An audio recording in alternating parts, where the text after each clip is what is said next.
বাংলাদেশ ক্রিকেটে এসেছে বড় একটি সিদ্ধান্ত, যে সিদ্ধান্তের দিকে নজর ছিল গোটা ক্রিকেট পাড়ার।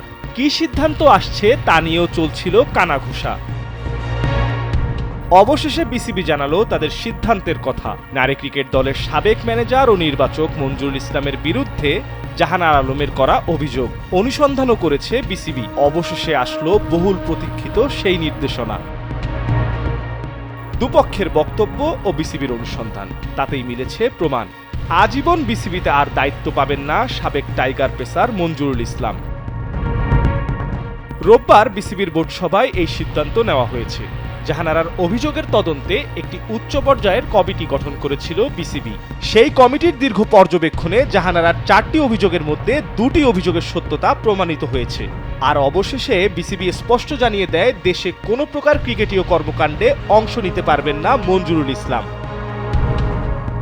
শৃঙ্খলা ও ন্যায়ের দাবিকে গুরুত্ব দিয়েছে আমিনুল ইসলামের নেতৃত্বাধীন বোর্ড।